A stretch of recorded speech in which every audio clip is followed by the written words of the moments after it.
Can you hear me now? Chuck? I don't believe this is happening. Can you hear me or not? Yeah, I can hear you. Okay, we'll start it out then. Okay, as long as we're on All right. here, it says we're on.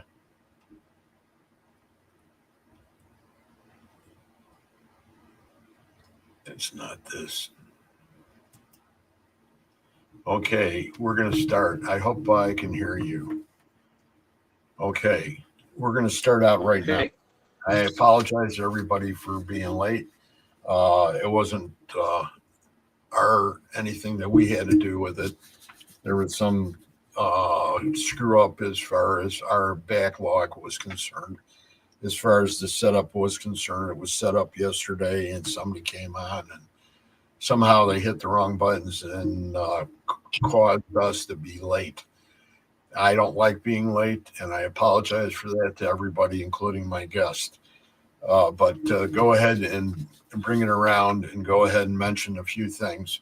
I'm just going to go ahead and mention that what we try to do here on Mariner Spirit is that this is a sort of a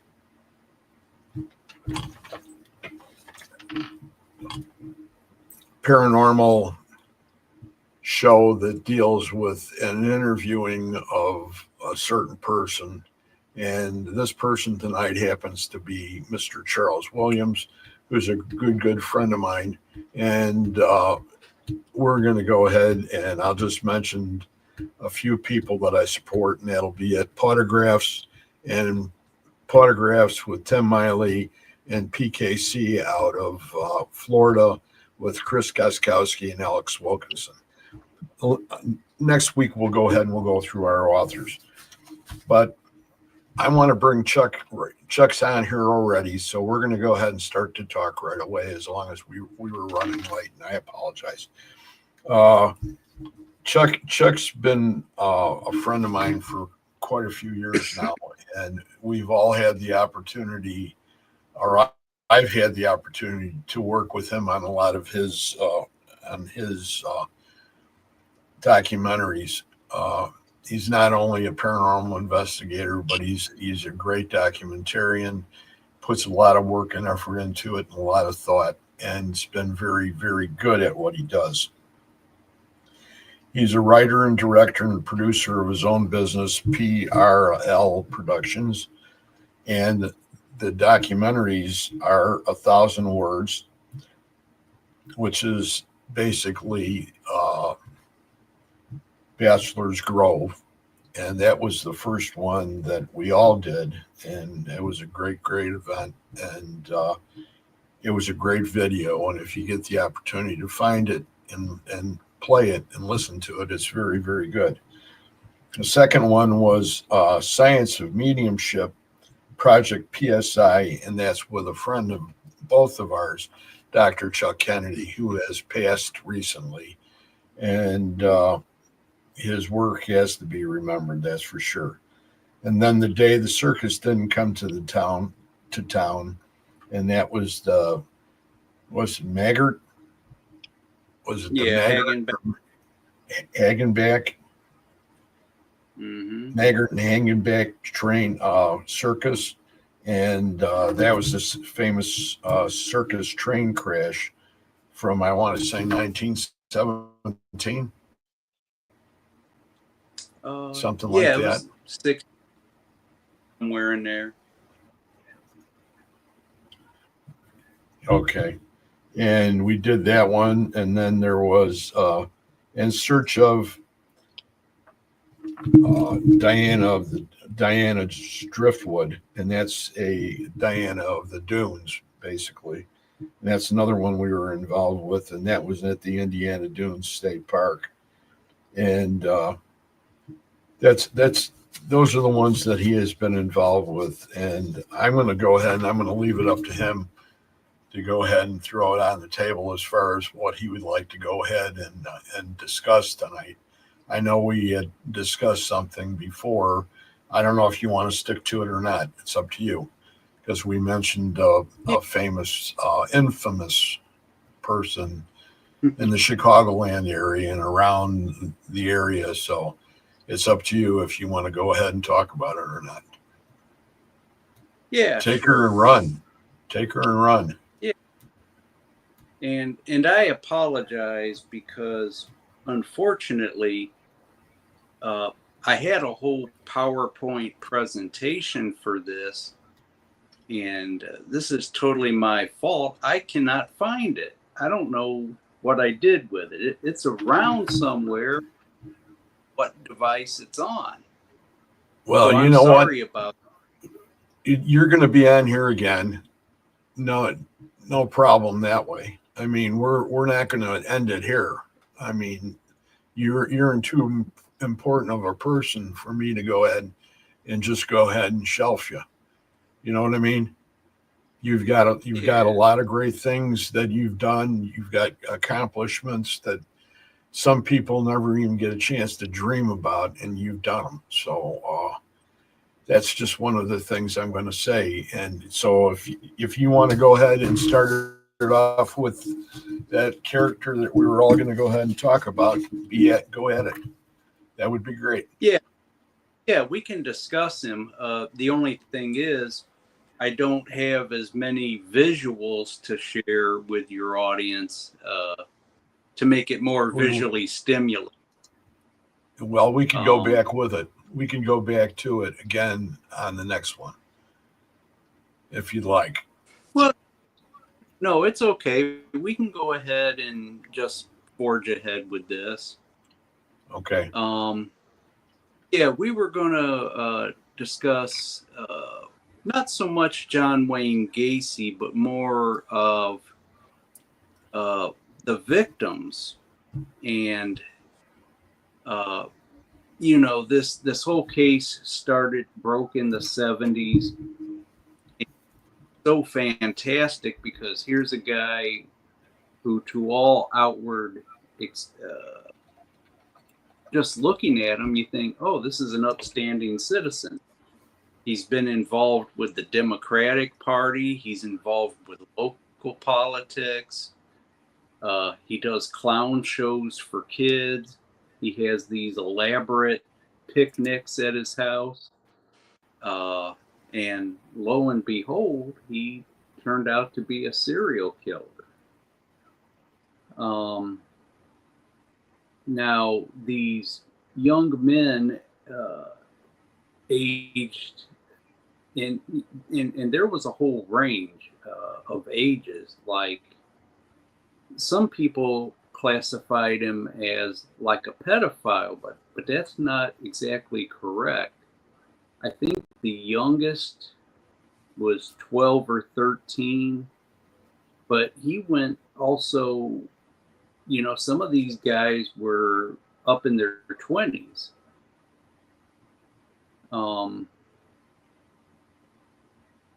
as far as the type of victim I think he went for is Gacy was an average guy. He wasn't a big hulking figure. So I think the type of guy he targeted was someone smaller and more effeminate, and so that he could get the upper hand on them.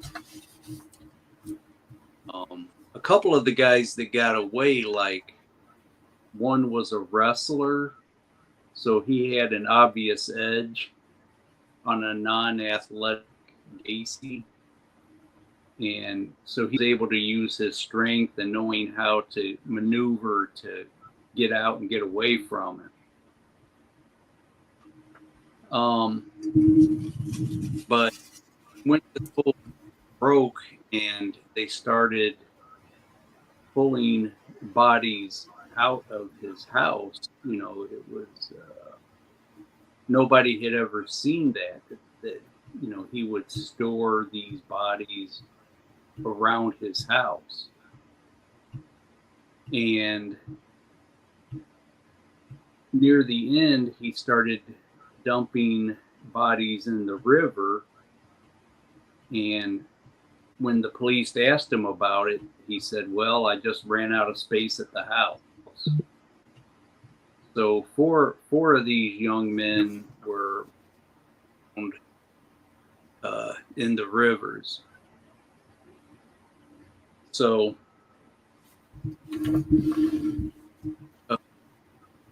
it took quite a while to identify these guys because this case broke in the late 70s.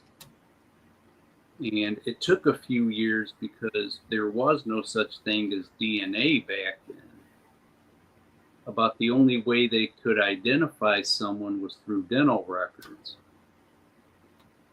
So, you know, families came forward and they looked at all the cases that were brought to them of missing young men.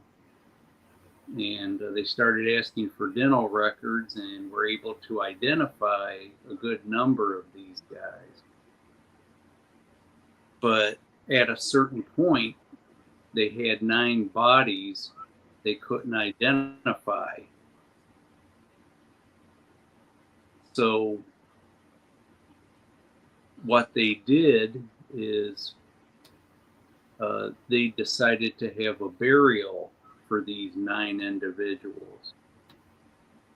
And there was a undertakers, for lack of a better word, union. They're called the, oh God, they have a long name and I'm probably going to butcher it, but I'm going to try. The Greater Chicago Undertakers Association of Cook County, Illinois. I believe that's the name. Okay. So they organized burials for these 9, and they got cemeteries to donate the plots, and they decided to ask different cemeteries in the Chicagoland area so that one cemetery wouldn't be burdened with the whole price of all these plots. They paid for a casket, flowers, and a headstone, a simple headstone. And I have some visuals. I'll just hold them up to the camera so people can see those. The ceremony was held at Oak Ridge Glen Oak Cemetery. This is the caskets lined up before the ceremony in a staging area at the mausoleum there. So these are these the ones that are unnamed? Right. These are the unknowns. Okay. And, so now originally there were 30, weren't there 30 that they had? I think you had mentioned something like 30, you know, before they really got to the end. As far as identifying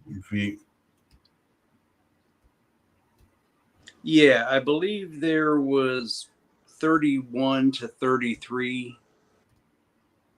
And of those, there were these 9 individuals they couldn't identify. Okay. So there's no markings on the tombstones, right? Yeah. I'll get to that in a second. Okay. This is a picture of the mausoleum, and the caskets were fanned out in like a semicircle.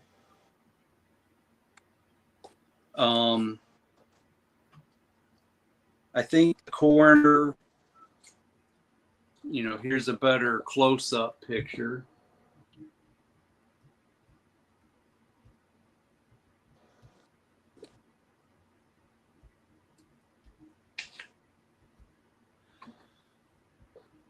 And I believe this is the coroner about ready to address the small crowd.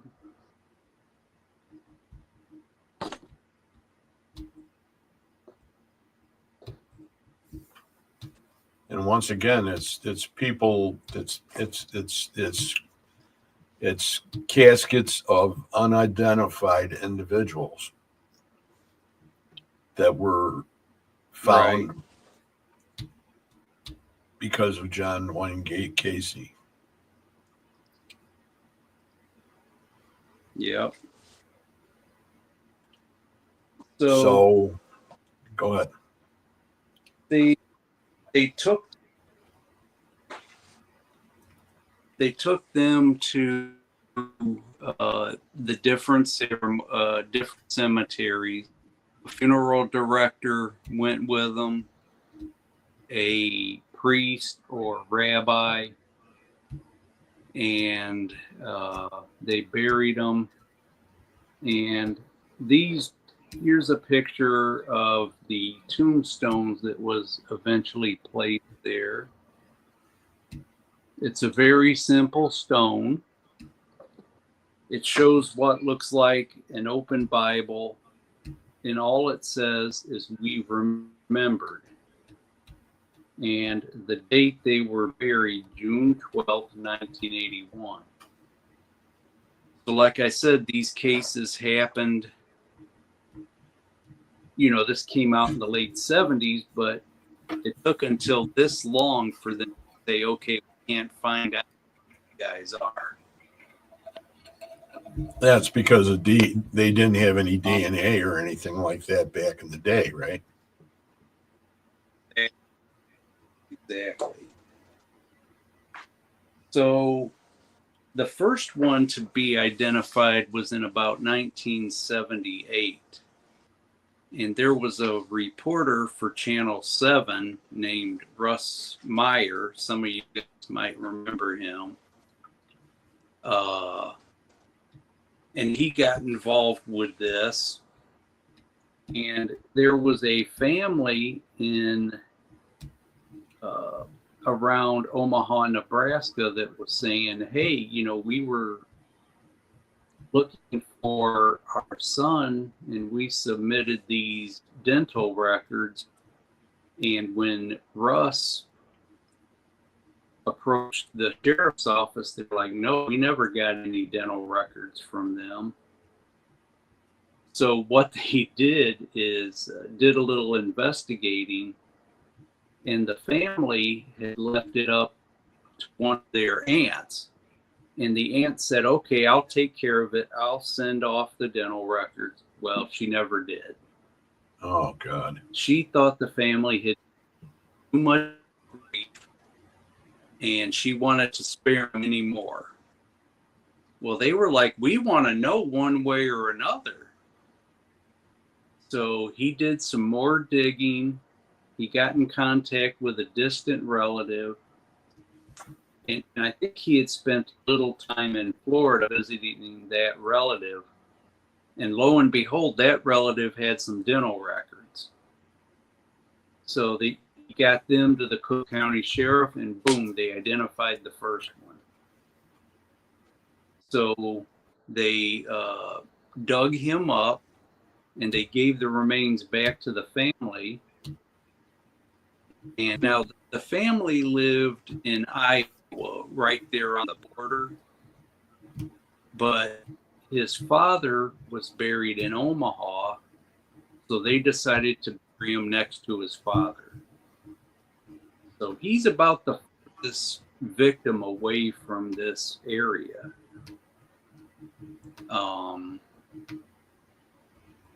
Now, so so that left 8. Now these guys were left basically unidentified until the advent, and eventually the Cook County Sheriff, now Tom Dart, said, hey, maybe we can do something with this and find some of these guys. So they put out a plea to the public. hey, if you had anyone who went missing in the late 70s, you know, and if you want to supply us with a DNA sample, please do that. So people start submitting them, and they get a hit on one, and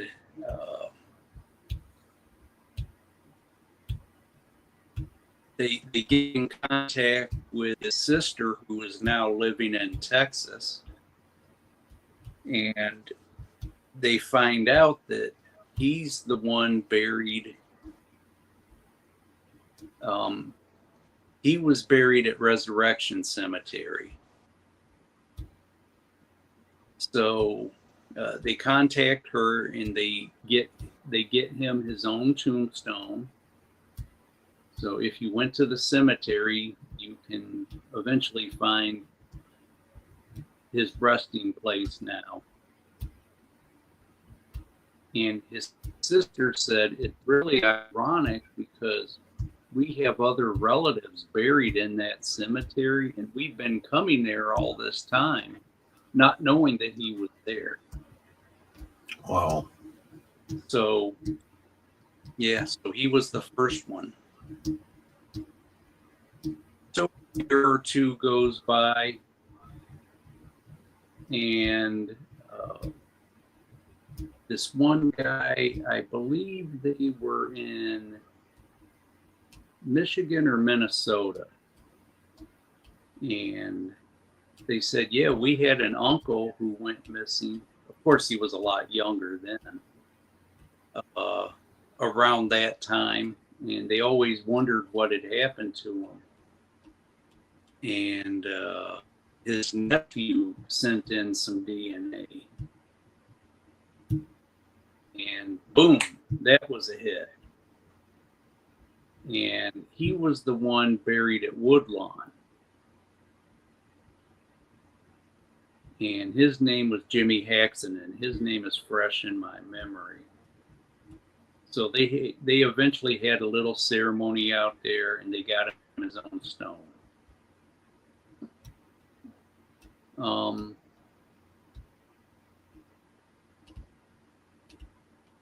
So some time went by and nothing was happening. They didn't have any more hits. So the sheriff said, well, let's try something different. And they approached one of those family tree sites where people look up their lineage. And, you know, they do the DNA testing now. And they said, hey, we're not trying to catch a criminal. We're looking to identify these victims. We don't know who they are of John Wayne Gacy. So the company said, okay, you can go through our records and see if anybody who has supplied blood has had a match to any of your victims. And lo and behold, they found somebody. And this woman had submitted her DNA, and this guy was a relative of hers. And I should get down. Sorry, cats jump. But I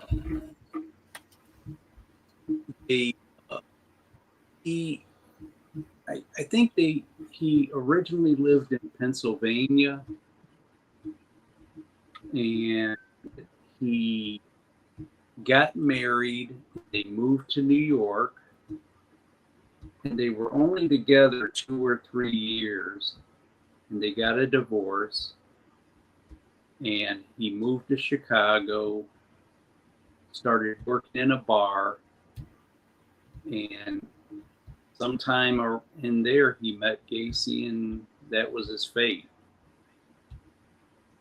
And that is Francis Alexander. And we'll talk more at length on him later. But lo and behold, he was the one buried at Oak Ridge Glen Oak Cemetery.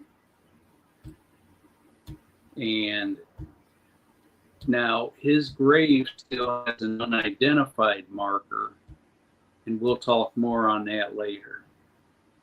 Okay. So fast forward, okay, so that left us with 5 unknown bodies. The one they originally found, 3 that are known now. So that leaves us with 5 unknowns. So fast forward somewhere in the late 90s, I took a cemetery tour that was headed by the Huff sister, Judy Huff, who took the famous picture at Bachelor's Grove, and her sister Mary, who's a member of Ghost Research Society like I am. And one of the places we was Glen Oak Cemetery, and of course they talked about that tragic fire in Chicago at the parochial school where Our Lady of the children Angels. had died in a fire. Yeah, because there's a mass grave there. And in fact, Jim Piscopo, who you know, who used to be a part of the group, one of his relatives were one of those kids. You got to be kidding. I didn't know that. No. Yeah. So if you go there and look at the list of victims, there's a Piscopo, and that's his relative. Holy cow. So yeah, you know, and that cemetery tour, we went to different cemeteries. We stopped at that one. You know, she pointed out famous, infamous graves. And we came to that tombstone I had showed you that we remembered. And she told us the story about the excuse me, the unknown Gacy victims. So when she got, I'm sorry, one second.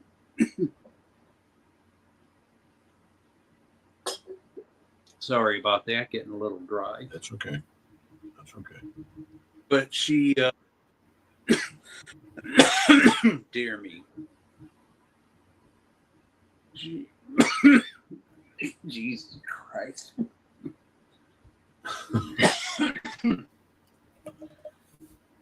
Lord. Took it down the wrong pipe. I don't know. But when she talked, know where the other victims are buried, and she says no. Well, that got me started.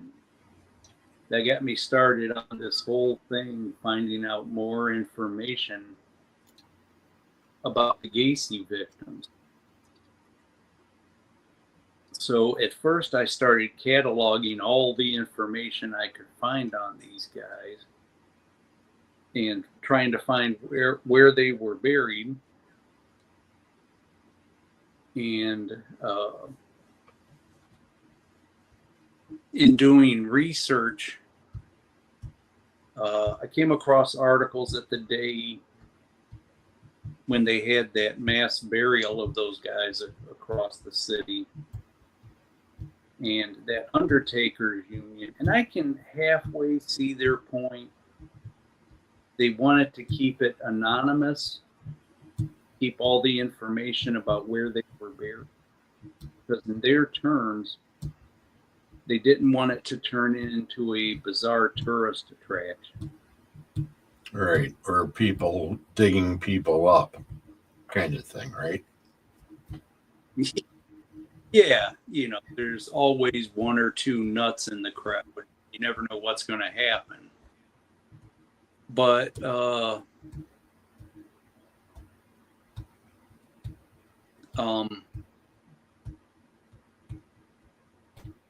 so I started, you know, like I found out where all the known victims were buried. you know, in my research, 3 of them were cremated. The rest have different burial sites. There's some buried out of state, and I'm going to refer to my list here. Sorry. The guy in Omaha, which we talked about. There's a guy in Eastwood, Michigan. There's a victim in Maryville, Tennessee.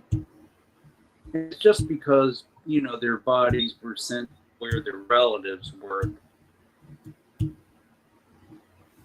There's one guy in Sunman, Indiana.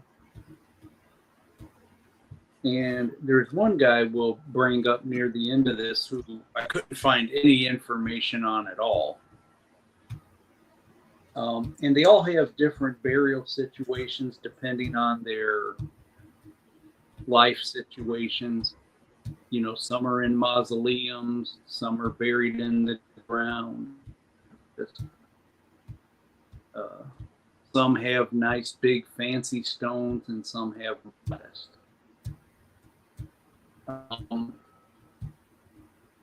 So that got me started on, well, where the hell are these unknown? Now, the first guy who was disinterred and moved to Omaha, the only closeness I can find to where his grave was, it said he was buried in a West suburban cemetery. No other information could be found. Now, if we did find out where he was buried and went there, there wouldn't be anything there, of course. But that's just one of those things that stick in my head. I'd like to know. But I started working around the information that I had to try to find out where these graves were. And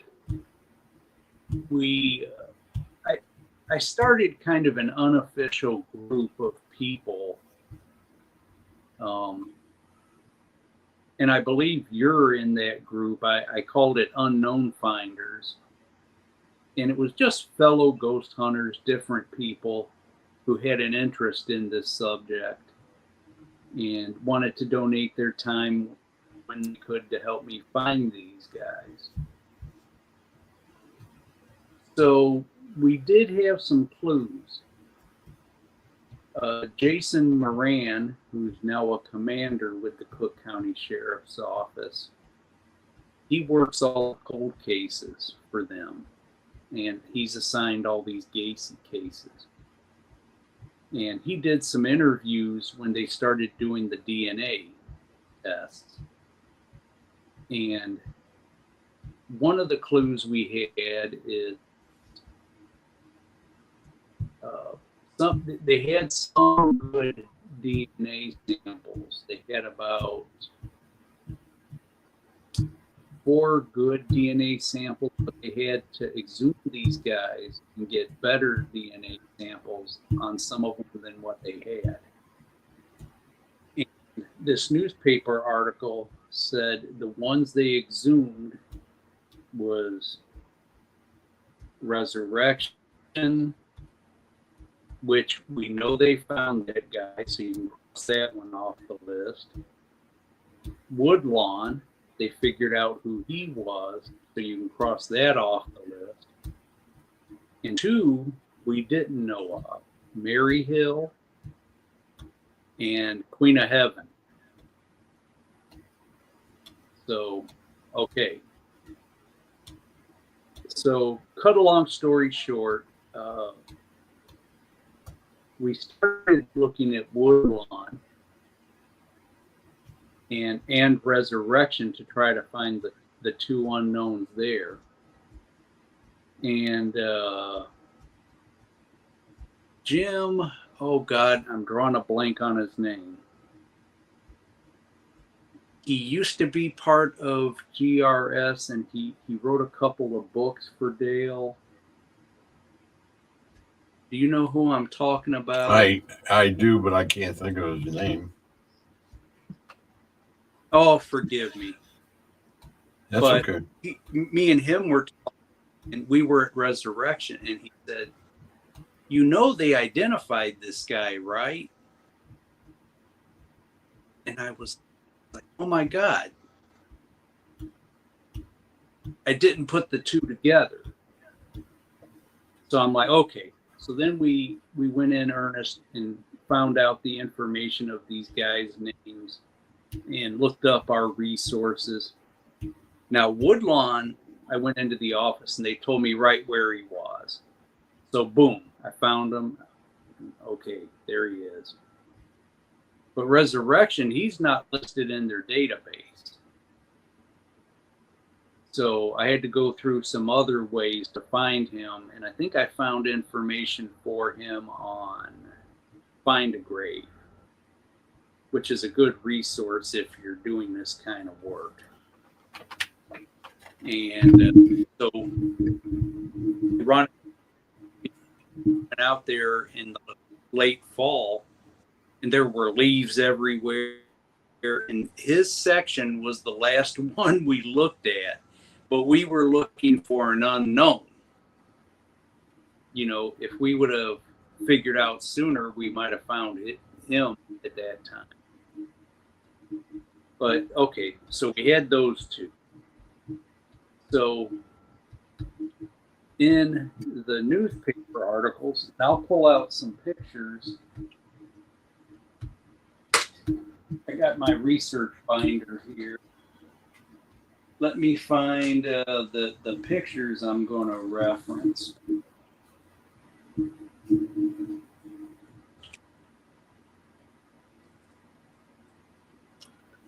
The amazing thing about this too is also the fact that these cemeteries that Chuck and the crew were at on the south side are just unbelievable cemeteries. They just go and go and go and go and go.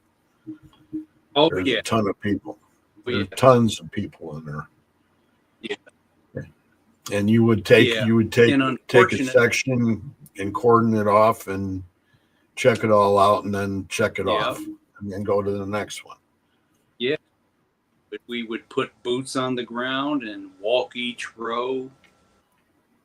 And unfortunately, we walked the whole of Woodlawn before we got wise and the light bulb went off and said, "Oh, he's an identified." But this was a picture of the Queen of Heaven in a newspaper article. So this was our clue. So I had to find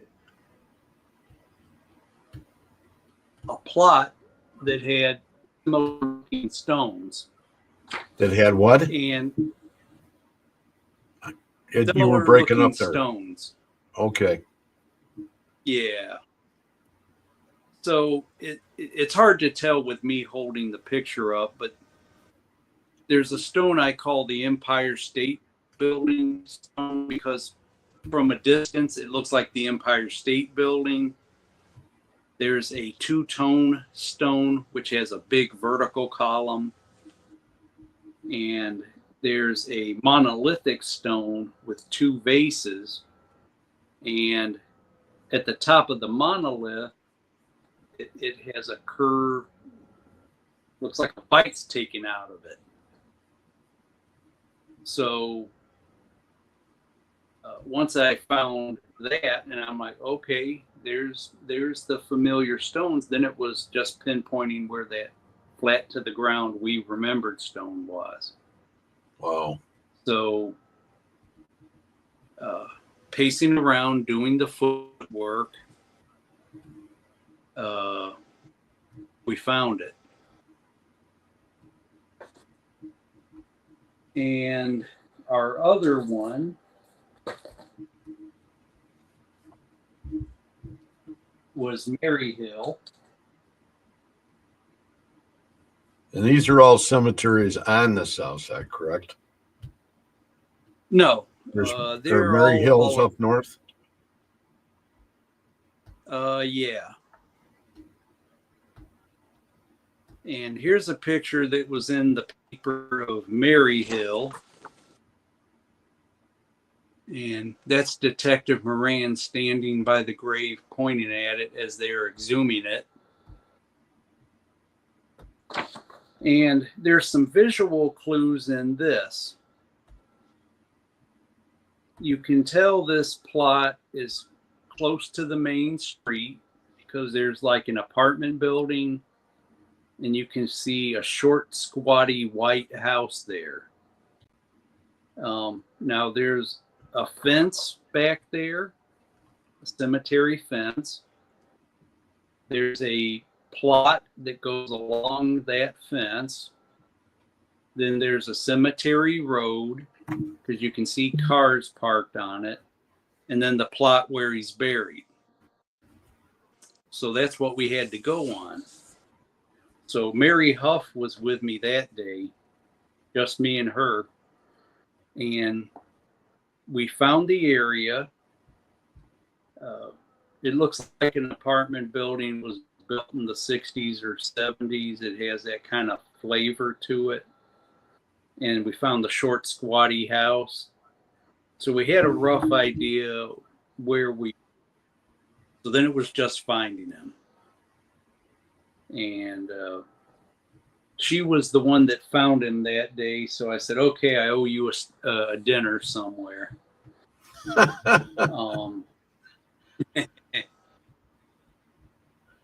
So then we had 2 of our 5. So we had 3 we didn't know where they were. So one night I was at work. I work nights. And I was fiddling around on the internet. And I found a site this guy has called Faces of the Forgotten. And he'll basically do little videos where he'll show pictures of the person and tell their story. And okay, we're at his grave. Here it is. And he had like 3 videos on Gacy. So this one they were at, let's see, I'm trying to get my story straight. Let me pull out my visual aid. You could be, that's so hard to remember all that. And you got 18,000 different things. Okay. The video they had was Irving Park Cemetery. And that's way up north. Or no, I'm sorry. Jesus Christ. Rose Hill. Rose Hill? That's a cemetery. A shed from the Shed Museum. The aquarium's buried there. Oscar Mayer. Big cemetery. The Hall guy. Yeah, you name it. Now, they have a little annex across the street, which is another little cemetery that's part of Rose Hill. And they were in that little annex section. And there's actually 3 known victims of Gacy buried there. So they were talking about each one. And he's like, okay, let's walk a little bit further down the way. And they walked along the gate, and boom, there's another unknown stone. So right after work, bright and early in the morning, I jump in my car like the Batmobile and boom, go up to Rose Hill, find those 3 guys, and then boom, there's the unknown.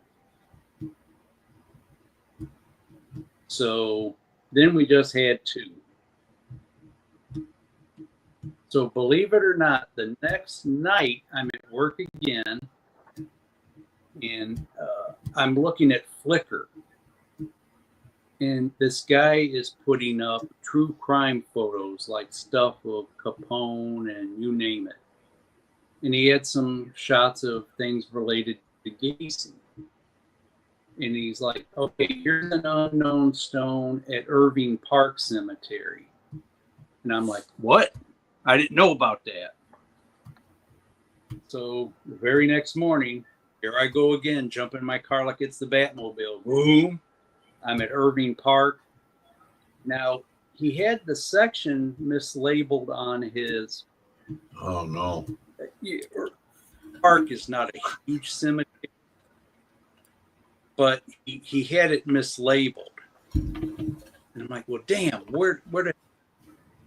Not in this section. I looked all through it because I had his picture and I could pick out visual clues, and I'm like, nothing looks right.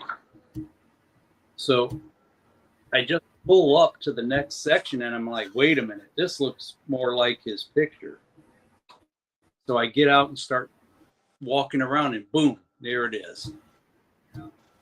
So he was in the ballpark, just not behind home plate. So now we're down to one. Some time goes by, can't find any clues. And by the way, I called that Undertakers Union that I mentioned before. I'm like, well, these guys have to know. And the guy I talked to, the current president, he's a very nice guy. And he's a current undertaker himself. And he told me, well, you know, this organization has passed hands quite a few times, and we don't have that many records from back then. Excuse me. So I said, well, isn't it ironic? You guys bought these guys tombstones that say we remembered, and you guys can't remember where you buried them? He's like, yeah, that is. So, you know, I just, you know, quite a few, maybe a year or so went by, and Mary Huff again, she said, hey, Chuck, check out this website or this Facebook page. It was called Famous Graves. And basically random people would just go to somewhere and, hey, here's Colonel Sanders' grave. Hey, here's Elvis's grave, you know, things like that. Well, this one guy had a picture of one of the unknown stones, and he talked about it a little bit. And I was reading the comments, and one of the guys who commented said, hey, I used to be an undertaker. I'm retired. But I was at the burial of the unknowns, and I went to one of those cemeteries. So I said, I need to talk to this guy. Now, I said, knowing my luck, he probably went to one of the cemeteries I already know about. But get this, he didn't. He went to one that wasn't even on my radar, Mount Hope Cemetery. It's on the far south side by Alsip. Okay. In fact, it's like on damn near out of the city.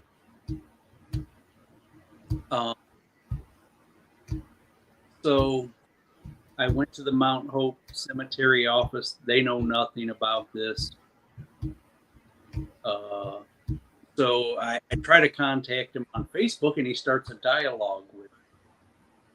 And he's like, yeah, that was so long ago, I don't remember where he was buried.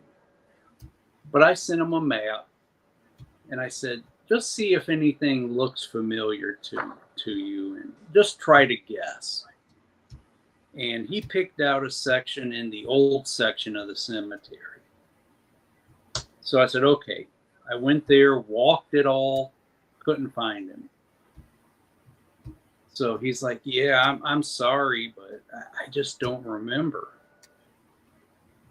So my first thought was like I had with the Undertakers Union.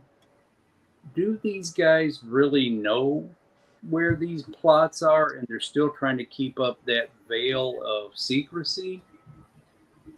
Or do they legitimately not know where they are? So I approach a groundskeeper. He's like, no, man, I've been working here about 6 years. I've never seen that stone. So I just keep up my due diligence and I keep pacing out a plot. I do like a plot a day. Sometimes I go to the new section, sometimes the old section, back and forth.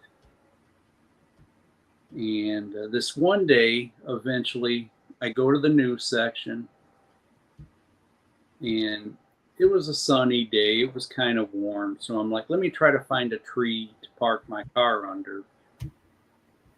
And the first side I drive down didn't have any trees, but the other side did. So I come around and I park to the tree closest to the end of the rows. And I start walking back to the end of the plot. And now this cemetery has a lot of those flat to the ground Bible stones. That's a popular motif. So I see one and it has the Bible motif, and I'm like, okay, don't get excited. There's a million of these in this cemetery. And I get a little closer and I'm like, hey, there's not much writing on it. Because you remember, all it says is we remembered in the date. So I get closer and I'm like, holy shit, that's it. Wow. So I called Dr. Chuck because I had Dr. Chuck call the psychics and see if they could be any help. And they really couldn't help pinpoint anything. But he's like, yeah, I knew you'd eventually find it. So there you go, with some due diligence and some good old-fashioned police gumshoe type work. We found all the missing ones, except for just that pesky question of where the first one was buried. I don't really need to know. It's just one of those things in the back of my head. And the other guy, the one I couldn't find any information on his burial, his name was David Talsma. He was a young guy living in Chicago. He'd spent some time in the military. Now, that night, he was supposedly coming to a concert in the old town I lived in, Hammond, Indiana. There was this building, the Civic Center, which used to host circuses and basketball games, you name it, concerts. And he was going to go see. I found a website that listed concerts, if you know the date and all that. So I looked it up, and sure enough, I found it. He was going to see UFO's Lights Out tour. And who was opening up for him was Cheap Trick and a band that's lost to history called the Rockets. But either before he went to the concert or after, he must have bumped into Gacy, and that was it. Now, on Find a Grave, I found some information. His father's buried at Abraham Lincoln Cemetery near Joliet, the military cemetery.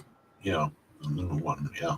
So since the time, I called there, and they didn't have him. His mom was buried in Florida. I called that cemetery. No, they didn't have him. He had one brother who's buried in California.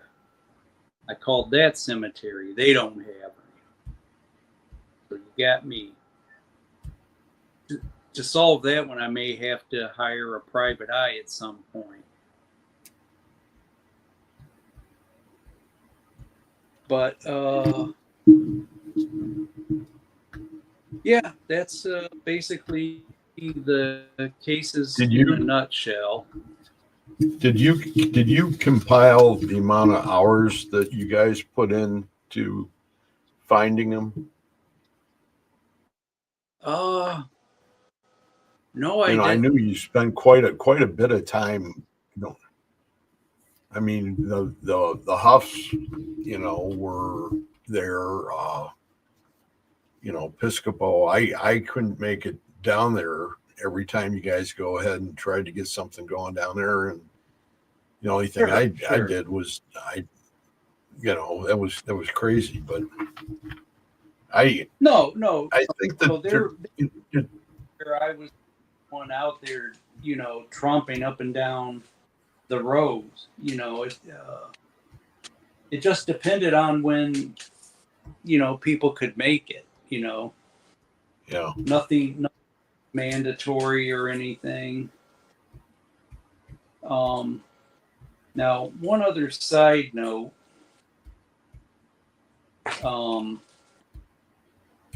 To this on finding the different grave sites of these guys. There was one I went to, William Carroll, who's buried at a smaller cemetery, kind of not that far from Resurrection, named Mount Glenwood Memory Gardens West.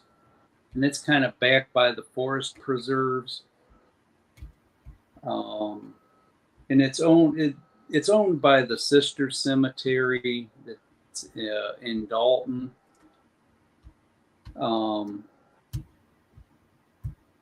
But this one young man, William Carroll, I walked up and down the plot he was supposed to be in, and I found his brother. His brother has a tombstone, but he didn't. So I went to the cemetery office. They did some research. They went out there and pinpointed where his grave was, and they said, yeah, you're right, he doesn't have a stone. They looked all through their records, couldn't find anything. So they allowed me to buy a stone for him. So we, after it was laid out there, we had a little ceremony, and we filmed it. I said some words talking about his short, tragic life. And Christina Rake, she came out and blessed the grave. And so, yeah, we're eventually going to do something with that piece of video, put it on YouTube or something for people to see. And going back to that Francis Alexander, the guy who was at Glen Oak Cemetery who was identified and didn't have a stone. I recently had a meeting in their office, and I said, is there any way I can buy a stone for him like I did this other guy? And they thought about it, and at first they told me no. But then they called the higher ups there, and they said, well, yeah, you can. But what we might do is put it in beside that stone. And I was thinking to myself, well, that don't make too much sense. I said, well, what would I have to do to replace the stone that's there now? They said, well, talk to the people that bought it. Now, normally that would be a tall task, but I know that Undertakers Union did. And they're like, no, we don't have any objection. Just, we would say, try to get the family's input. I'm like, how the hell am I going to do that?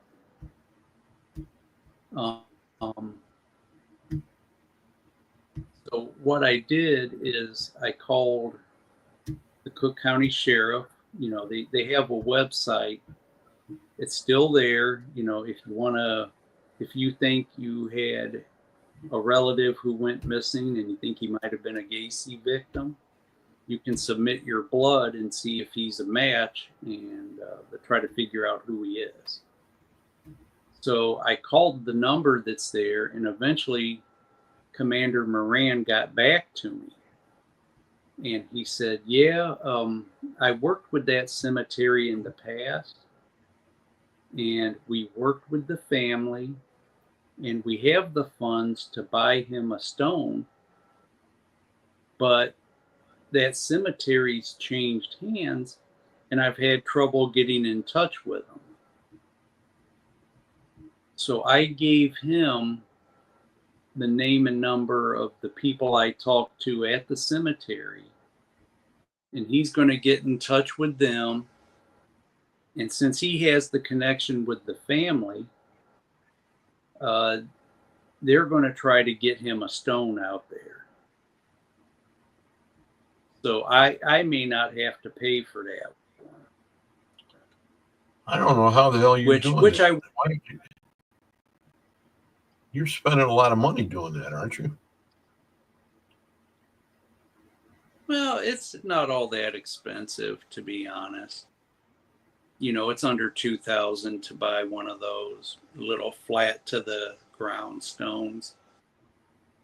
I was going to say, but if you put anything up, that's an automatic like 4 times that, isn't it? What do you mean? Like a bigger stone? If you're talking about putting one that goes up and it has his name and everything, all the information on it, that's like $4 grand. No? No, one about that size. And it depends with the cemetery and the stone company you work with. But I think they told me it would be about $700 for a stone, like the size he had there. You know, it just depends on who you're working with. So how did that one that you had me look for, how did that fit into all this?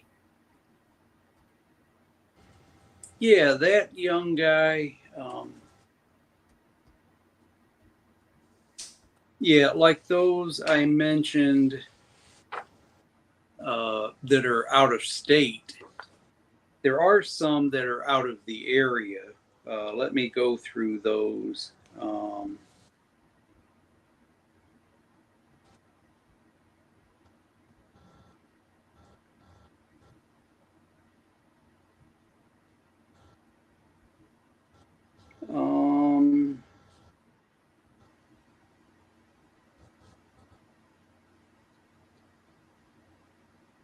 I don't know if that's like there's one guy. Yeah, there's one guy buried in the small town of Godley, which is down Route 66 outside Joliet. Wow. And do you remember the name of that cemetery out there by you? Was that Home Oaks? No. Huh? Yeah. I think it is. Yeah, that's Braceville Gardner. Right. Yeah. Not you see the time? Yes.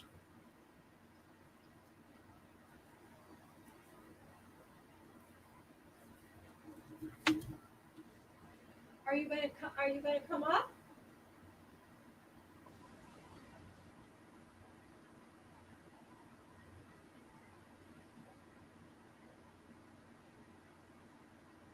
Right?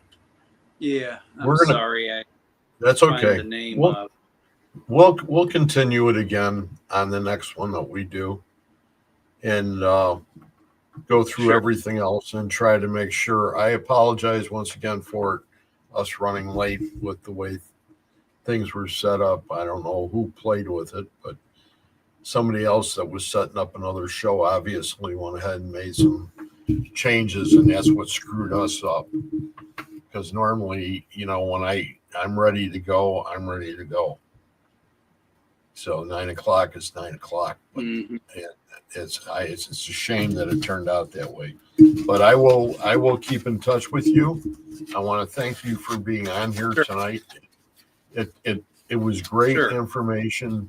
You know, this is something that a lot of people don't remember anything about, number one, or they don't care. And it's something that Right. can't be just, swept underneath the carpet and not worry about what all these people, because they're human beings and they should have been treated fairly. Right. So, and I'm Right. glad. It's a pleasure that you're a friend of mine and you've taken the time to go ahead and put forth the effort to go ahead and do all this. Absolutely, really is. Greg. My pleasure. I'm telling you, it's amazing. We've done a lot of things together, but this is something that really, sort of took it over the top. That you're an amazing Mhm. you're an amazing person, and I'm just grateful to know you. Well- So we'll let everybody thank go, and I'll be talking to you tomorrow because I have to get on the road and I have to get back over to the dogs. All right. That's part of my job tonight. So thank you very much for being here. Everybody in the chat, thanks again. Chuck Charles Williams, if you want to look him up, he's with Ghost Research Society on the south side of Chicago. And if you have any questions or anything for him, you can go ahead and look him up on Facebook.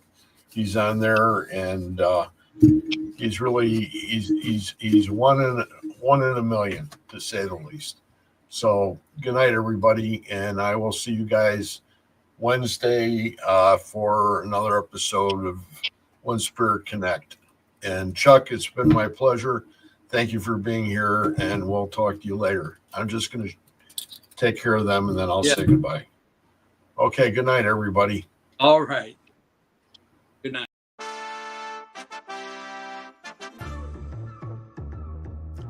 Join every Wednesday night, same time, same channel, to watch When Spirits Connect with your host, Greg Koss, provided by the Supernatural Inc. Entertainment Network.